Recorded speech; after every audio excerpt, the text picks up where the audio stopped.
3, 2, 1. Hai my dear Risti, ketemu lagi. Jangan lupa subscribe, like, dan lonceng. Thank you.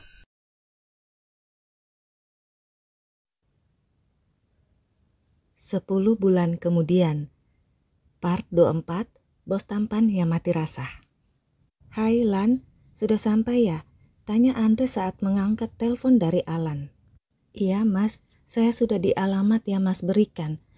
Saya akan masuk mas, tapi saya gemeteran nih, kata Alan yang membuat Andre tertawa.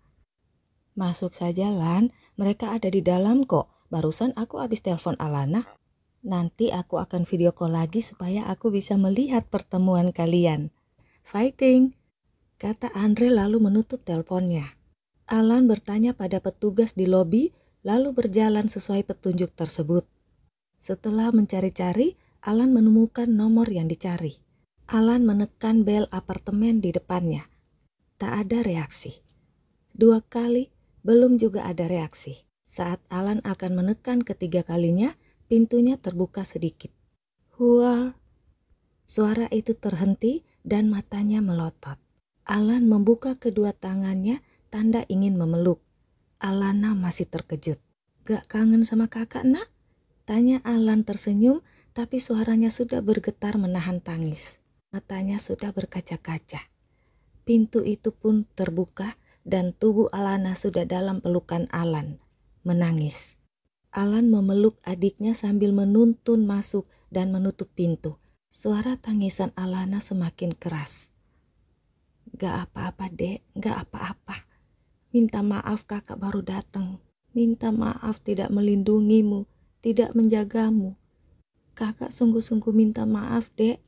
Sekarang kakak ada dek, kakak akan melindungimu seperti dulu-dulu. Alan mencium rambut adiknya itu.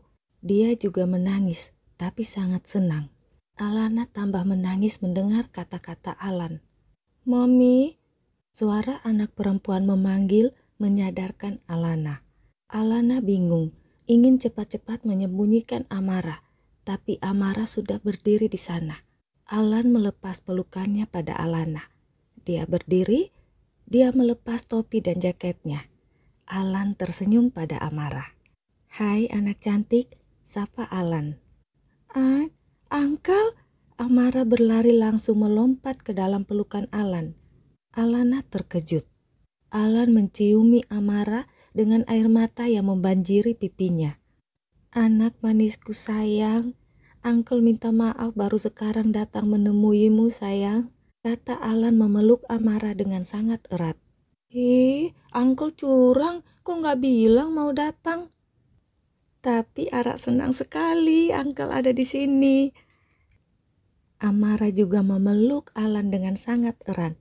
Paman dan ponakan itu tak memperhatikan Alana yang masih berdiri melongo dan terkejut. Nanti Uncle nginep kan? Bobok dengan Ara ya. Nanti Ara nyanyiin lagu kesayangan Ara. Ara mulai berceloteh. Kak, suara Alana membuat Alan tersadar dan menoleh padanya.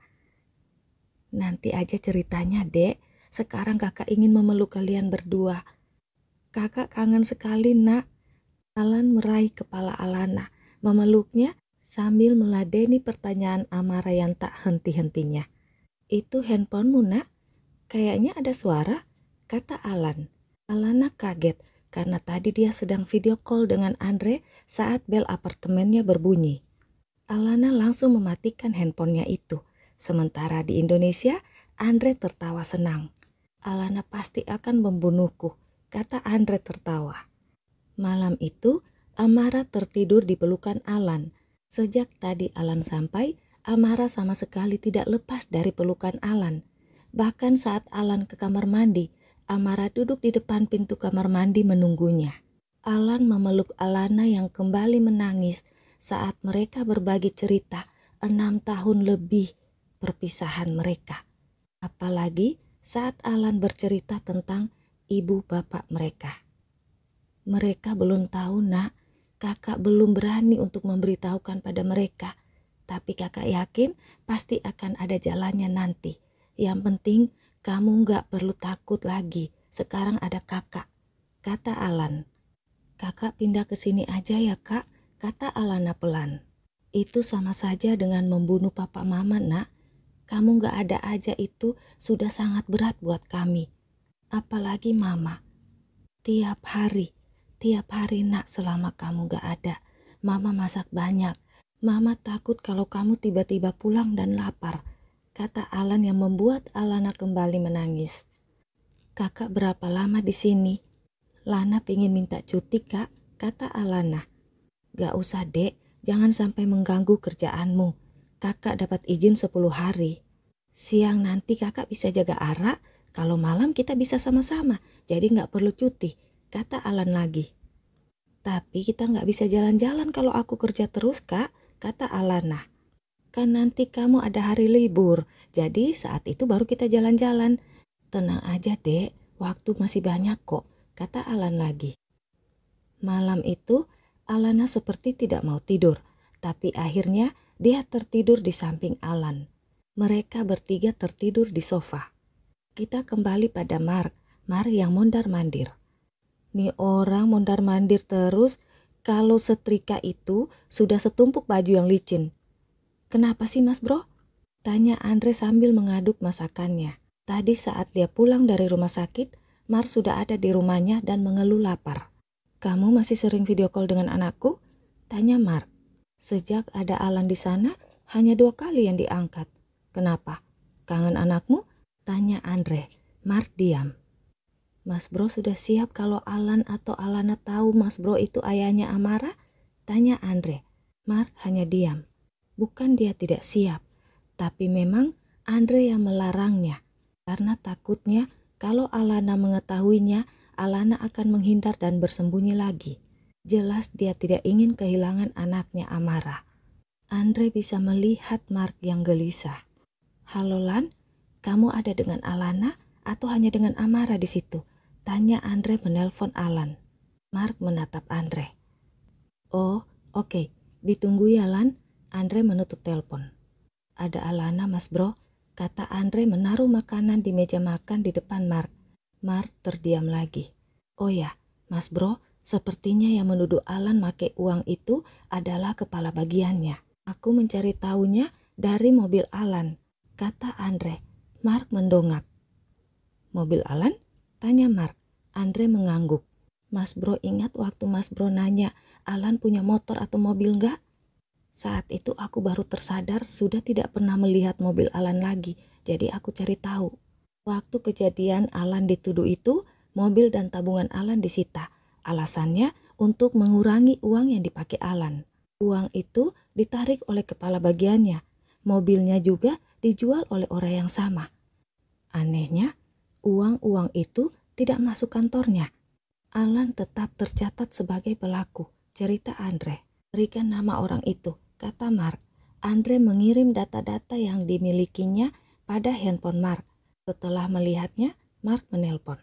Andre mendengarkan pembicaraan dan segala perintah yang diberikan oleh Mark sambil berpikir, seberapa besar kekuasaan seorang Mark Dirgantara. 3 hari kemudian, Andre menerima berkas-berkas yang dibawa oleh seorang pengacara. Ini apa? Tanya Andre. Sebelum yang bersangkutan ada, Anda adalah perwakilannya. Anda yang harus memegang dan menyimpan berkas ini sampai pemiliknya menandatangani semua ini. Saya hanya bertugas menyampaikan ini pada Anda. Sampai bertemu lagi. Pengacara pamit dan pergi. Andre membuka tas yang diberikan pengacara itu dan membaca lembaran-lembaran kertas yang ada di dalamnya. Andre terkejut. Inikah salah satu kekuasaan Mark Dirgantara? Tanya Andre dalam hati, lalu menyimpan berkas-berkas penting itu di kamarnya, di tempat rahasianya. Andre menelpon temannya, ingin tahu apa yang terjadi pada perusahaan yang menuduh Alan memakai uang perusahaan itu. Andre jadi tak sabar menunggu Alan pulang. Kita kembali lagi pada Alan yang sedang di Amerika. Nak, kakak dapat tugas nih dari perusahaan untuk bertemu seseorang, kata Alan saat Alana akan berangkat kerja. Bukannya kakak itu cuti, kok dapat tugas sih? Protes Alana. Mungkin sekalian, mumpung aku udah di sini, jadi nggak apa-apa. Kakak malah senang dapat tugas ini. Jadi punya pengalaman dan belajar gratis, kata Alan senang. Ya udah, apa kakak mau bareng Lana? Tanya Alana. Duluan aja kamu, kakak kan gak buru-buru. Lagian kasihan Ara, dia kan belum bangun. Nanti dia bangun kita berdua udah gak ada, kata Alan. Ara itu udah terbiasa kak, kakak jangan terlalu manjain Ara. Nanti kalau kakak pulang, Lana yang repot, kata Alana. Alan memeluk adiknya itu dan mengantar Alana sampai Alana naik busnya. Dan foto-foto Alana berpelukan dengan Alan itu sampai di tangan Willy dalam hitungan menit. Willy melihat dan mengamati foto-foto itu dengan rasa cemburu. Dia memanggil sekretarisnya dan memberi perintah. Hari itu, Alana merasa sangat lelah. Kerjanya tak ada habis-habisnya. Alana bahkan tak sempat untuk istirahat. Dia juga membatalkan acara makan siangnya bersama Alan dan Amara yang rutin dia lakukan selama Alan ada di rumahnya. Walau mereka hanya makan siang di rumahnya, tapi hal itu sangat membahagiakan buat Alana. Tapi hari ini dia tak bisa melakukan itu. Hampir menjelang tengah malam, baru Alana bisa pulang. Begitu terus keadaannya sampai beberapa hari kemudian, Alana mengeluh. Dek, gak usah maksa kita harus makan siang atau makan malam bareng. Yang penting kamu tetap makan walau kerjaanmu banyak. Kakak dan anakmu baik-baik saja kok, kata Alan. Tugas kakak gimana? Udah selesai? Udah bertemu orangnya? Tanya Alana. Alan menggeleng. Pimpinan perusahaan yang akan kakak temui itu lagi sibuk katanya. Karena kakak dadakan minta bertemu dengannya. Kata sekretarisnya nanti diatur waktunya. Padahal kakak tinggal punya waktu 3 hari di sini. Kata Alan agak gelisah. Ini tugas yang penting baginya untuk membuktikan dia mampu. Dia tidak terlalu ambisius memang, tapi tidak ada salahnya dia punya keinginan untuk bisa pindah ke kantor pusat Dirgantara Company. Bagi Alan itu bukan kesombongan, tapi pembuktian dirinya. Tuduhan yang pernah dia terima di tempat kerjanya dulu sangat melukai kejujurannya. Alan ingin membuktikan dengan bekerja sebaik mungkin dan melaksanakan tugas sampai selesai, termasuk tugas saat ini. Itu tanggung jawab. Tapi Alan sama sekali tidak tahu kalau Dirgantara Company tempatnya ingin membuktikan diri itu adalah perusahaan milik Mark, orang yang menghamili adiknya tersayang, ayah ponakannya, Amara. And I can find my way home anymore. That's when I look at you.